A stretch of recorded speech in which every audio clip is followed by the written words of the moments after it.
आज हम लोग जो है उसी क्रम को आगे बढ़ाएंगे। किसी को कोई दिक्कत तो नहीं है? किसी को कोई दिक्कत तो नहीं है?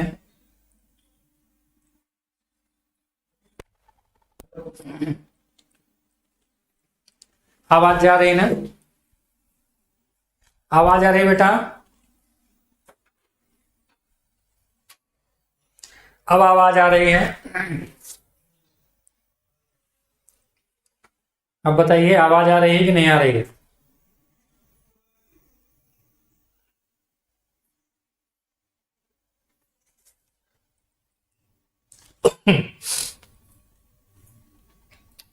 आवाज आ रही है? ठीक है, क्लियर है तो ठीक है, हम लोग चलते हैं। तो इसी क्रम को आगे बढ़ाते हैं जैसे कि हम पिछले क्लास में पढ़ रहे थे। ठीक है ना? आ रही है? ठीक है, ओके ओके ओके, आ रही है। ध्यान से देखिए और सुनिए। क्या है का आदमियों को मक्खी बनाने वाला कामरूप का जादू नहीं। क्या है? कामरूप का जादू बहुत प्रसिद्ध है, बहुत फेमस है।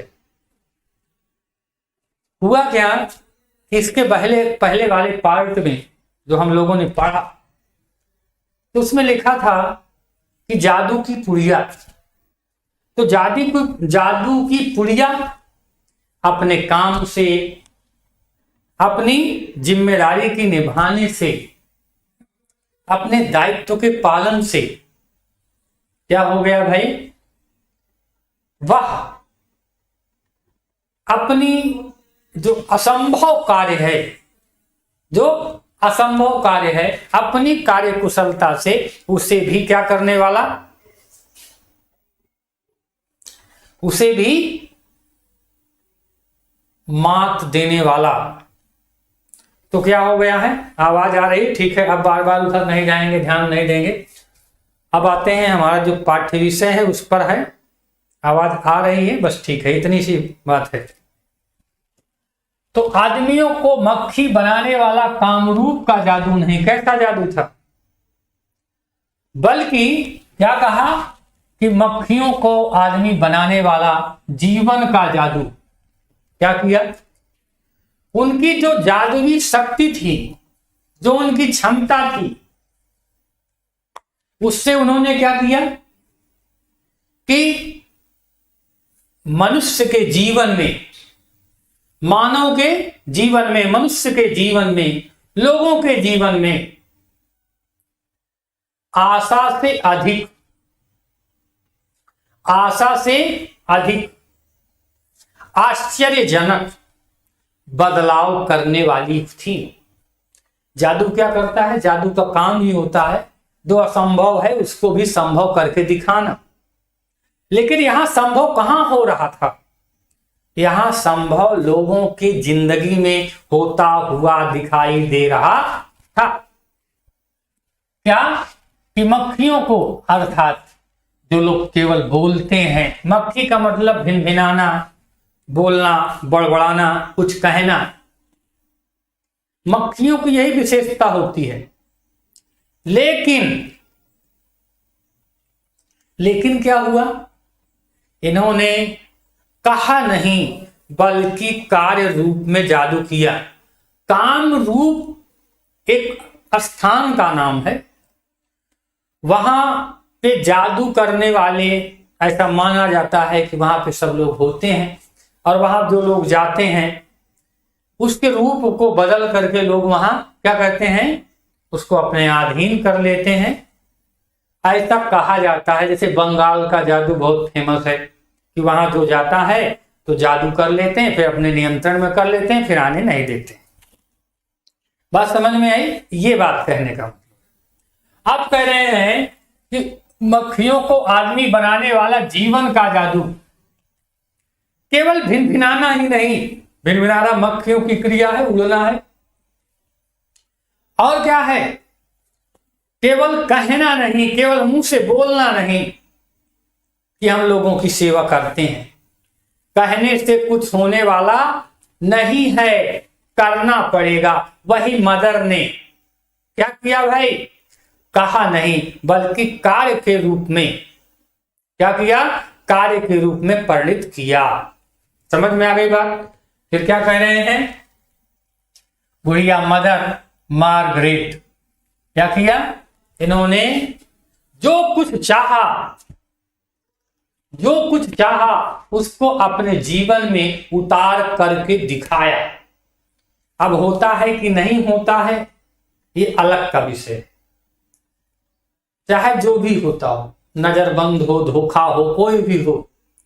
अब होता है कि नहीं होता ये हमारा विषय नहीं है, लेकिन जो यहां पे लिखा है हम लोग उसी की बात बेटा करेंगे। क्या होता है क्या नहीं होता है ये हमारा मकसद नहीं है।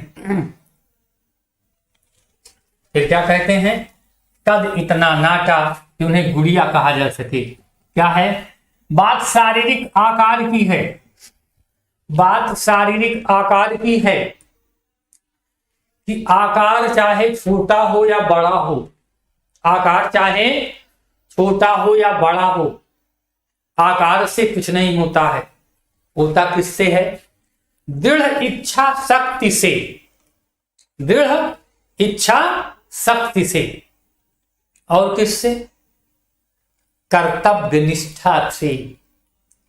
जीवन में कर्तव्य के पालन से। आकार बहुत बड़ा है, उपलब्धि बहुत ज्यादा है, नाम बहुत ज्यादा है, गुण बहुत ज्यादा है, लेकिन अगर काम का नहीं है तो कोई मतलब नहीं है। जैसे आप लोग पढ़ते हैं, बहुत से टीचर ऐसे होते हैं कि बड़ा नाम होता है उनका, बहुत नाम होता है कि बहुत विद्वान है, ये अवार्ड मिला है, वो अवार्ड मिला है, लेकिन जब क्लास में जाते हैं तो पढ़ाने का मन नहीं करता है, केवल इधर उधर की बातें करते रहते हैं। मतलब उससे नहीं है कि क्या मिला है, मतलब उससे नहीं है कि क्या विशेषता है, मतलब उससे नहीं है कि क्या गुण है, मतलब उससे नहीं है कि कितने विद्वान है, मतलब उससे है कि जब आते हैं तो जो आता है वो पढ़ाते हैं, जो आता है वो पढ़ाते हैं, और अपनी पूरी कोशिश करके जितना कुछ संभव है उसे क्लियर करने की हमेशा कोशिश करते रहते हैं, प्रयास करते रहते हैं। बहुत बड़े पैसे वाले हैं ना, बहुत बड़े पैसे वाले हैं, लेकिन कभी किसी की 1 रुपए की मदद करने वाले नहीं हैं। तो ऐसे पैसे वालों से क्या मतलब है समाज का भाई, ऐसे पैसे वालों से समाज का क्या मतलब है, हमारा क्या मतलब है, जो दुखी हैं, संतप्त हैं, भूखे हैं, प्यासे हैं, ऐसे लोगों से समाज को कोई फायदा नहीं है। तो समाज के लिए हितकारी हो, यही सबसे बड़ी बात है। तो कह दिया कि कद इतना नाटा कि उन्हें गुड़िया कहा जा सके, पर उनकी चाल में गजब की चुस्ती, कदम में फुर्ती और व्यवहार में मस्ती, हंसी की उनकी यूं ही मोतियों की पूरी खुल पड़ी हो। यूं कहें कि मशीन मात माने भारत में 40 वर्ष की सेवा में लेलीन, जैसे और कुछ उन्हें जीवन में और कुछ नहीं करना हो। आकार प्रकार से कोई मतलब नहीं है, कितनी बड़ी है, कितनी छोटी है, गोरी है, काली है, पीली है, नीली है, जो कुछ भी है, लेकिन क्या किया, अपनी विशेषता से, अपने गुण से, अपने व्यवहार से, अपनी कर्तव्य निष्ठा से क्या कर दिया है भाई, क्या कर दिया है, एक अपना व्यक्तित्व स्थापित कर दिया है, एक अपना व्यक्तित्व जमा दिया है। क्या जमा दिया भाई, कह दिया कि चाल में अजब की चुस्ती, चुस्ती का मतलब चैतन्यता, ऐसा नहीं कि बिल्कुल ऐसे बिल्कुल मुंह लटका करके धीरे धीरे जैसे कोई ढकेल के जबरदस्ती ले जा रहा हो, नहीं, बिल्कुल फटाफट, जोश से उमंग से, जोश से उमंग से उनके शरीर में दिखाई देता है, कदम में फुर्ती और व्यवहार में मस्ती, खूब हंसी खुशी से, प्रसन्नता से, आदर्श से, मन से क्या कर रहे हैं, अपने दायित्व का पालन कर रही हैं। अपने दायित्व का पालन कर रहे हैं, अपने धर्म का पालन कर रहे हैं। फिर क्या हो गया भाई, कदम में फुर्ती और व्यवहार में मस्ती, हंसी उनकी यों की मोतियों की बोरी खुल पड़ी हो। और खिलखिला करके हंसना, मोतियों की बोरी का मतलब यह है कि जहां मोती रखे हों, अगर उस बोरी का मुंह खोल दें तब क्या हो जाएगा, कुछ चमक आभा दिखाई देने लगती है। ठीक उसी प्रकार से जब वो हंसती हैं तो उनके दांत चमकने लगते हैं, जो चांदी के समान स्वच्छ निर्मल हैं। ठीक है, बात समझ में आ रही है। और कह रहे हैं कि काम ऐसा कि मशीन भी मात माने। कार्य करने में कैसी है, कार्य करने में ऐसी कि मशीन से भी तेज, मशीन भी उनके सामने हार जाए, ऐसी बात है। फिर क्या कह रहे हैं कि जो कुछ उन्हें जीवन में, अब क्या कहते हैं, 40 वर्ष, भारत में 40 वर्ष उन्होंने सेवा की और उसके लिए जीवन में अब कुछ करना शेष नहीं है। अर्थात क्या हुआ, ऐसा कोई क्षेत्र नहीं है, ऐसा कोई दायित्व तो नहीं है, ऐसी कोई जिम्मेदारी नहीं है जिसको उन्होंने पूरी निष्ठा ईमानदारी से ना निभाया हो। ठीक है, कहीं पे किसी को कोई दिक्कत, रिपीट कराने वाला काम बंद कर दो। जो नहीं समझ में आता वो प्लेस बता दो भाई। अगर रिपीट कराओगे ना तो रिपीट करते रह जाएंगे। मशीन का कहने का मतलब ये है कि कार्य करने में उन्हें कभी थकावट नहीं लगती थी, उत्साह कम नहीं होता था। जैसे मशीन है, एक बराबर लगातार जितने पर आप उसको स्थिर कर देंगे, सेट कर देंगे, जितनी गति उसकी निश्चित कर देंगे उसी गति से चलती रहती है। तो ठीक उसी प्रकार से मदर के जीवन में भी यह देखने को मिलता था। ठीक है ना, समझ में आ गई बात। चलिए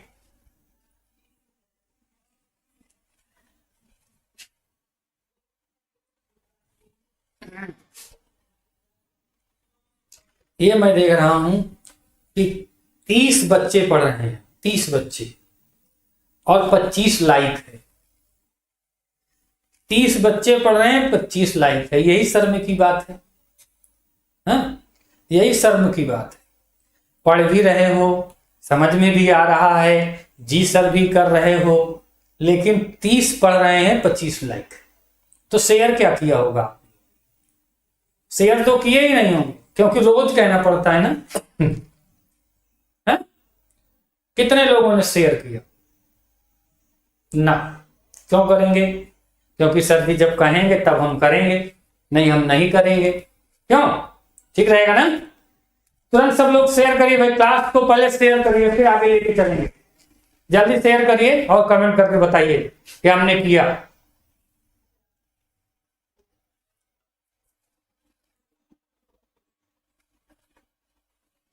शेयर कितने लोग किए हैं? जल्दी करिए। आप लोग एक काम भी नहीं करते। आपको क्लास शुरू होने के पहले ही, सबसे पहले क्लास में एंट्री लेने के बाद तुरंत लाइक करिए, तुरंत शेयर करिए और क्लास कंटिन्यू हो जाएगी। अब देखो मैं देख रहा हूं कि लाइक की संख्या कम है, पढ़ने वालों की संख्या ज्यादा ना। इतना भी ख्याल नहीं रखते हो छोटी सी बात का ना, ये तो गलत। चलते हैं। खैर, ऑपरेशन के लिए एक रोगी आया, ऐसे आराम में पला जीवन, कहने को बिचारे को आदत सहने का उसे क्या पता, पर कष्ट क्या पात्र की क्षमता देखकर आता है। मदर मर जाऊंगा, उसने विह्वल होकर कहा। क्या किया भाई कि भाई मदर है, लोगों की सेवा करना, रोगियों की सेवा करना उनका दायित्व है, उनकी दिनचर्या है, उनकी दायित्व है, उनका दिनचर्या है। फिर क्या करते हैं? कहते हैं ऑपरेशन के लिए एक रोगी आया। भैया एक क्या अनेक आते हैं? रोगी तो अनेक आते हैं, रोज आते हैं। एक रोगी कहां से आ गया? इसका मतलब क्या है? एक रोगी का मतलब क्या है? कोई बता सकता है?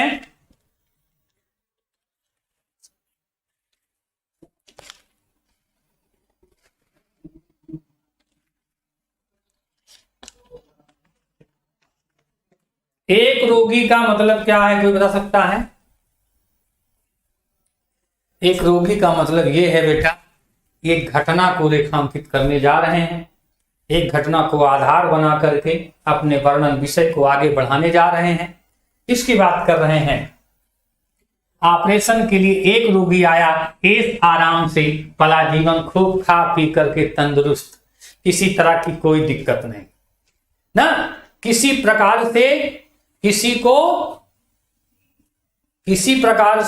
को कोई दिक्कत नहीं, खूब आराम से खाया पिया ऐश किया।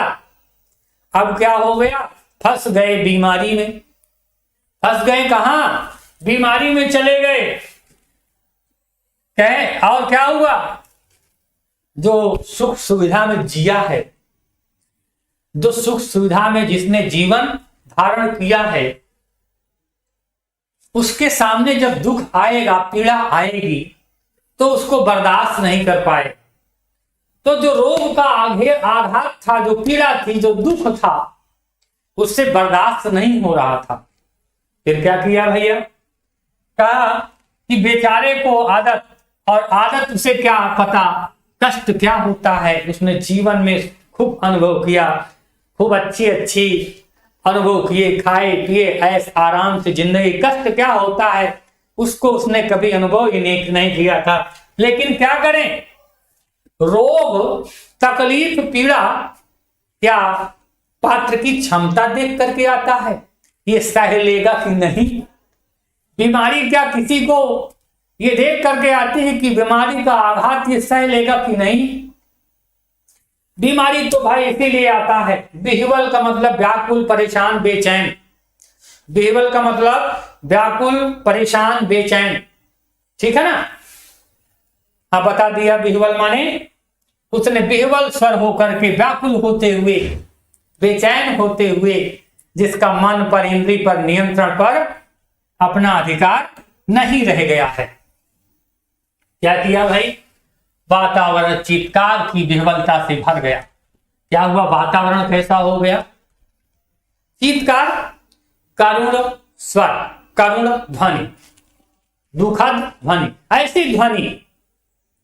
ऐसी ध्वनि जिसको सुन करके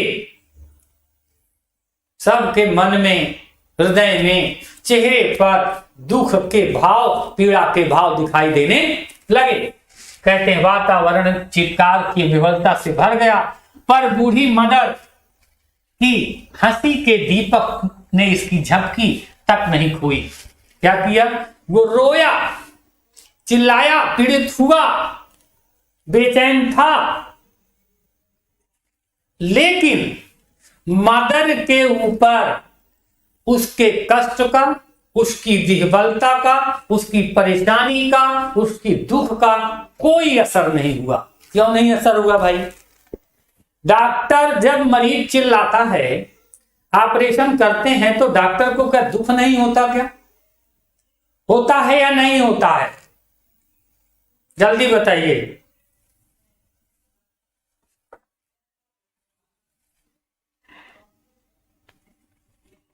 बताइए भाई, दुख होता है कि नहीं डॉक्टर को? जल्दी से बताइए।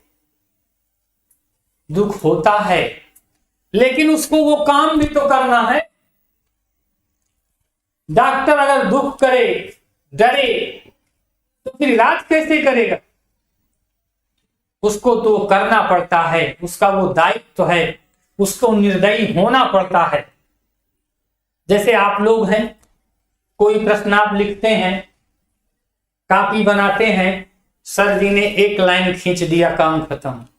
जितना रात भर नोट्स बनाया, 1 सेकंड लगा, एक लाल कलम खींच दिया, आपको लगता है कि सर मेरी तकलीफ को समझते ही नहीं है। कहते भी हैं आप लोग कि सर हमने रात भर लिखा था, आपने तुरंत काट दिया। होता है कि नहीं होता है सर?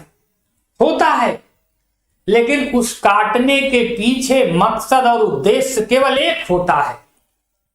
कहीं ना कहीं कमी होगी, कहीं ना कहीं प्रॉब्लम होगी, जिसको ठीक करना है, जिसमें सुधार करना है, जो आपको सिखाना है।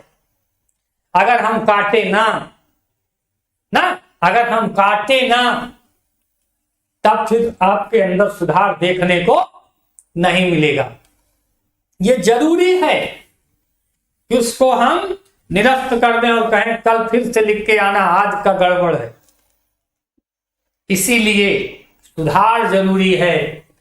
तो कह रहे हैं यहां भी डॉक्टर अगर दया दिखाएगा, डॉक्टर और अगर दया दिखाएगा तो फिर कुछ होने वाला नहीं है। कुछ नहीं, मैं क्या मदर ने कहा, कुछ नहीं, आज है एवरीथिंग। माने आज तुम्हें तकलीफ है, तुम आज आए हो ना, आज तुम्हें तकलीफ है, कल समथिंग, कल कुछ तकलीफ रहेगी।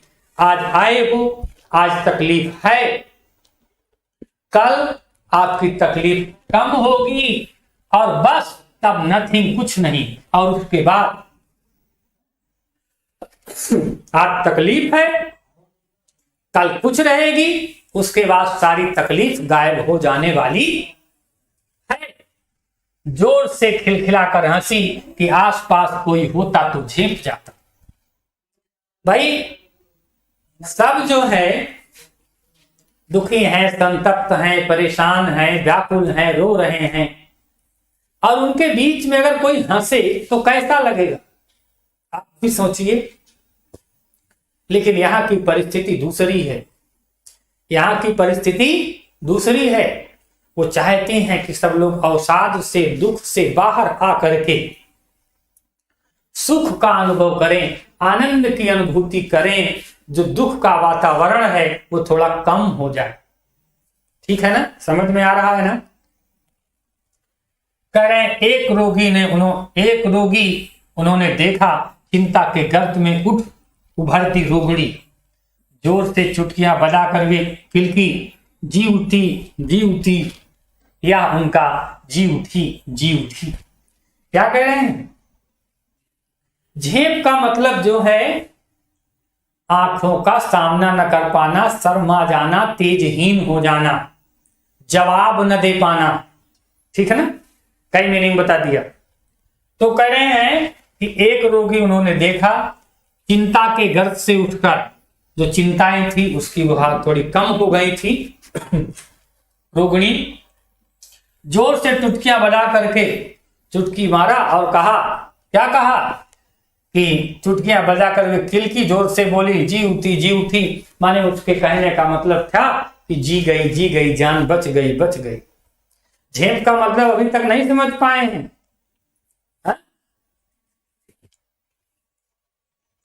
झेप का मतलब तो समझ गए होंगे। यह अनुभव कितना चमत्कारी है, यह जो इतनी अधिक बूढ़ी है और उतनी ही अधिक उत्फुल्ल मुस्कानमयी है। क्या कह रहे हैं? गर्त का मतलब नीचे, जमीन में, धरातल में। ठीक है ना। तो कह रहे हैं यह अनुभव कितना चमत्कारी, माने जो ये अनुभूति हुई बड़ा ही आश्चर्यजनक अनुभव था। उसके बाद क्या है, उन जितना अधिक से अधिक चाहे जितना ही, अर्थात मदर की आयु वृद्धावस्था की तरफ चली गई थी, मदर की आयु वृद्धावस्था की तरफ चली गई थी, लेकिन उनके मन में उत्फुल्लता, प्रसन्नता की कोई कमी नहीं थी। ठीक है ना। गर्त का मतलब गड्ढा नहीं होता यार, गर्त का मतलब नीचे जमीन में धंस जाना, पतित हो जाना, गड्ढा नहीं। गड्ढा कहां से निकाल लेना, अस्तित्व विहीन हो जाना, मिट जाना, ये होता है गर्त मतलब।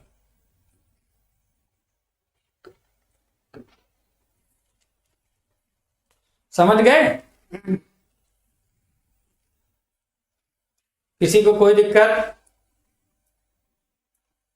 मुझे तो समझ में आ रहा है कि सबको ठीक क्लियर है। मीनिंग पूछ लेते हैं कहीं बीच बीच में आप लोग एक एक।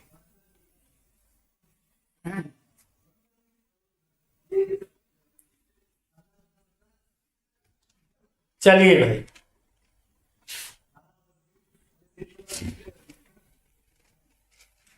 यह किस दीपक की ज्योत है?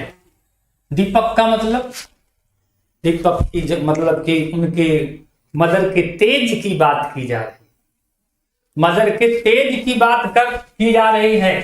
जागरूक जीवन की, लक्ष्यदर्शी जीवन की, सेवा निरत जीवन की, अपने विश्वासों के साथ एकाग्र जीवन की, भाषा के भेद रहेंगे भी, पर यह ज्योत विश्व की सर्वोत्तम ज्योत है। करें भाषा के आधार पर, लक्ष्य को उद्देश्य बना करके जीवन जीने के आधार को, और कौन सी? सेवा में निरत जीवन की ज्योति। ज्योति का मतलब तेज, प्रकाश की बात कर रहे हैं। भाषा के भेद रहे हैं, बोली के, भाषा के, वर्ण के, जात के, लिंग के, काले के, नीले के, पीले के आदि के ये आकार प्रकार रहे हैं और रहेंगे। लेकिन सबसे बड़ी ज्योत जो क्या है, वह पर यह ज्योत विश्व की सर्वोत्तम ज्योति है। कौन सी ज्योति भाई? कर्तव्य निष्ठा की ज्योति। लोगों के अधरों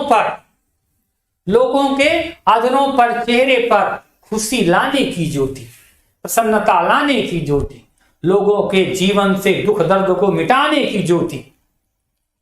आगे कह रहे हैं, सिस्टर क्रिस्टहेल्ड का तबादला हो गया। क्रिस्टहेल्ड चली गई, दोनों एक साथ काम करती थी, लेकिन क्रिस्टहेल्ड जो है उनका तबादला हो गया। अब कहां जा रही है देखिए, अब वह धानी के भील सेवा केंद्र में काम करेंगी। क्या करेंगी भाई? भील सेवा केंद्र, दूसरे हॉस्पिटल में। कुल भीलों की सेवा करने का मतलब, हाँ आगे कह रहे हैं, ओह उस जंगली जीवन में यह कर्पूरिका तो अपने सौरभ से इतनी लीन है कि उसे स्वर्ग के अतिरिक्त और कुछ दिखता ही नहीं है, सूझता ही नहीं है। कहते हैं कोल भीलों की सेवा में, जंगली क्षेत्र में कर्पूरिका का मतलब कपूर की बनी हुई, अर्थात सुगंध फैलाने वाली ना, अपने कार्य से, अपनी सेवा से सबके जीवन में, तबादला का मतलब ट्रांसफर, स्थानांतरण। क्या होता है? स्थानांतरण। टीसी मिलती है ना, स्थानांतरण प्रमाण पत्र जिसको कहते हैं। तो कह रहे हैं कि कोल भील सेवा केंद्र में, और क्या करेगी भाई? जंगली लोगों की सेवा करेगी ना। फिर क्या हो गया? इसके जीवन की खुशबू, ठीक है ना, इसके जीवन की खुशबू, सौरभ इतनी ज्यादा फैलेगी कि संसार में इसका यश, इसकी कीर्ति चारों तरफ फैलती चली जाएगी। ठीक है ना? समझ में आ गया? कहीं पे किसी को कोई दिक्कत है? जल्दी बताइए, दिक्कत है तो पूछिए, दिक्कत है तो पूछिए।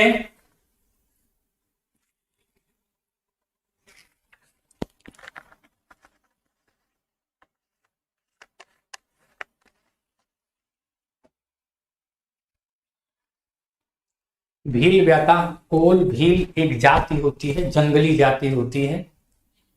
ठीक है, जानते हैं कोल भील? आप समझ में आएगा? तो कह रहे हैं वाह, हम लोगों को मिलने आई। भाई जा रही हैं तो स्वाभाविक रूप से मिलने आएंगे कि भाई आज हम जा रहे हैं ना। फिर क्या कह दिया कि हंसती, खिलती, खिलती और खुदकती, बड़े ही उत्साह से बड़े ही उमंग से, बड़े ही जोश से, बड़े ही उमंग से, बड़े ही उत्साह से, बड़े ही जोश से वो हमारे पास आई और क्या किया, यहां से जाने का उसे विषाद नहीं। क्या कर रहे हैं भाई, यहां से जाने का, यहां से जाने का मतलब स्थानांतरण होने का, उसे कोई दुख नहीं है। सेवा निरत जीवन का मतलब सेवा में लगा हुआ जीवन, सेवा निरत जीवन का मतलब सेवा में लगा हुआ जीवन। एक एक नई नई जगह देखने का भाव उसके रोम रोम में, उसके मन में ये उमंग है, ये उत्साह है, उसके मन में ये उमंग है, ये उत्साह है कि नई जगह पर जाएंगे, नई लोगों की सेवा करेंगे, नई लोगों की सेवा करेंगे, नए नए अनुभव होंगे, नए क्षेत्र को देखने को मिलेगा। जीवन में एक जगह स्थिर हो जाना ही भाई मनुष्य के जीवन का उद्देश्य तो नहीं है। संसार को देखना है, समझना है, अनुभव करना है।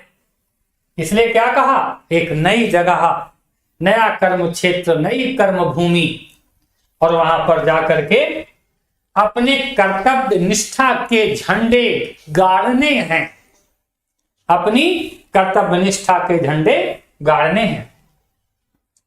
पर मुझे उसका जाना कचोट सा रहा था, वो जा रही थी, इससे मुझे अंतर्मन में तकलीफ भी थी, वेदना भी थी।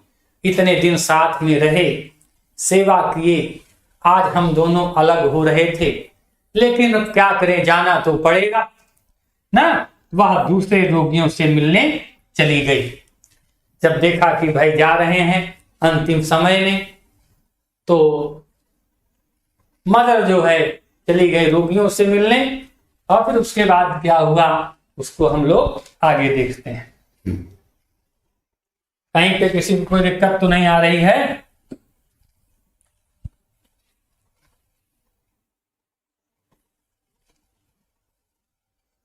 ठीक है, ठीक है। कचोट का मतलब दुख होना, आत्मा पीड़ित होना, भाव सिकुड़ना, ठीक है। दुख, तकलीफ, पीड़ा, संताप, अब समझ में आ गया। चलिए, इधर आते जाते वह 2-3 बार कमरे के बाहर से क्या किया भाई, अब जाना है तो कुछ सर सामान इकट्ठा करना पड़ेगा, कुछ चीजें इकट्ठा करनी पड़ेगी। उसको क्या किया, उसको करने के लिए इधर उधर आदमी को जाना पड़ता है, चीजें संग्रहित करनी पड़ती है। अब संग्रहित तो करना है, लेकिन भाव भरा ये भी है कि जाने का मन नहीं है, जाना जरूरी है। जाने का मन इसलिए नहीं है कि हमारा साथी सहकर्मिणी छूट रही है, और जाने की इच्छा इसलिए है कि नए अनुभव, नया कार्य क्षेत्र, नई दिशा मिलने जा रही है। ठीक है, तो कह रहे हैं कि निकली, पर इधर एक बार भी उसने इधर नहीं झांका। मैंने अपने से कहा, कोई लाख उलझे उसे किसी में नहीं उलझना है। क्या कहा भाई, आई गई देखी, लेकिन एक अंतिम उपदेश, जो बातें होती हैं कि भाई दूसरी जगह जा रहे हैं उसको कैसे करेंगे, एक दूसरे को बताते हैं, समझाते हैं। तो वही भाव से समझाया कि अगर आपसे कोई उलझे का मतलब बहस करे, विवाद करे, तर्क करे, तो आपको उसके विवादों तर्कों में उलझना नहीं है, परेशान होना नहीं है। अपने दायित्व का पालन पूरी ईमानदारी से, निष्ठा से करना है। ठीक है ना? किसी को कोई दिक्कत जल्दी से बताइए, फिर ये लास्ट पैरा इसको बता देता हूं। जल्दी से आप लोग देख लीजिए, कहीं पे कोई दिक्कत हो तो बताइए।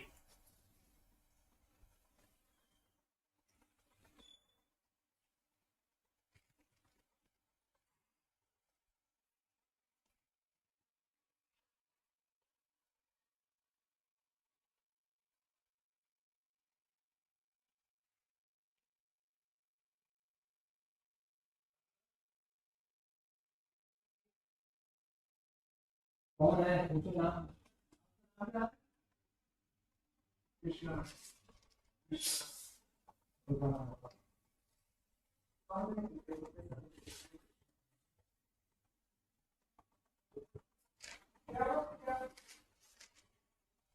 चले आगे भाई, यस लोग चलिए। कहते हैं और तब सिस्टर क्रिस्टहेल का सच यह है कि सिस्टर मदर वर्ग का निस्संग निर्लिप्त निर्द्वंद जीवन पूरी तरह मेरे मानस चक्षुओं में समा गया। क्या कहा लेखक कह रहे हैं? लेखक कह रहे हैं कि सिस्टर क्रिस्टहेल का सच, उनकी वास्तविक जीवन, और मदर सिस्टर मदर का वर्ग का निस्संग, कोई इच्छा नहीं, कोई लालच नहीं, कोई दुविधा नहीं, कोई संदेह नहीं, उनके जीवन का जो त्याग है, उनके जीवन का जो समर्पण भाव है, उनके जीवन का जो उद्देश्य है, वो मेरी आंखों में, मेरे हृदय में, मेरी अंतरात्मा में समाहित हो गया है। मानस चक्षुओं में, मन की नेत्रों में, मन की नेत्रों में समाहित हो गया है। उनका जो आचरण है मेरे मन में, अंतरात्मा में, हृदय में, हर जगह क्या हो गया है? स्थान बना लिया है, अपनी उपस्थिति दर्ज करा ली है। झांका का मतलब देखा, अनुभव किया, धीरे से, चुपके से। अब क्या हो गया? फिर मैंने आप ही आप कहा, फिर मेरे मन से आप ही आप मतलब अपने को ही, स्वयं के मन में क्या कर दिया कि सिस्टर क्रिस्टहेल, हम भारतवासी गीता को कंठ में रख कर धनी हुए हैं, पर तुम उसे जीवन में ले कृतार्थ हुई हो। क्या कहते हैं? कह रहे हैं कि हम भारत के निवासी गीता के कर्मयोग की, केवल गीता के कर्मयोग की बातें करते रहे हैं और बातें करते रहते हैं, बातें करते रहे हैं, करते रहते हैं, लेकिन उसके उद्देश्य को हमने अपने जीवन में नहीं उतारा है। लेकिन आपने क्या किया है? गीता के कर्मवाद के सिद्धांत को, गीता के कर्मवाद के सिद्धांत को आपने अपने जीवन में उतार कर दिखाया है। अर्थात उपदेश को, सिद्धांत को अपने जीवन में कार्य रूप में परिणत किया है, लोगों की सेवा की है। ठीक है भाई? कृतार्थ माने उसको अर्थपूर्ण जीवन में उतारा है। ठीक है ना? उसके अर्थ के अनुसार कार्य रूप में परिणत किया है। कृतार्थ माने पवित्र भी होता है। कृतार्थ माने पवित्र। जो सिद्धांत है उसको कार्य रूप में परिणत किया है। ठीक है भाई? अब किसी को कुछ बताना है? चलो भाई, किसी को कुछ पूछना है तो पूछिए। हमारे बच्चे भी बहुत अच्छे हैं। अगर कोई इधर उधर की बात करता है तो उसको अपने आप ही कहते हैं तो चले जाओ यहां से, तुम्हारा काम नहीं है ना। बहुत अच्छी बात है। सब लोग इसी तरह से ध्यान से पढ़ेंगे,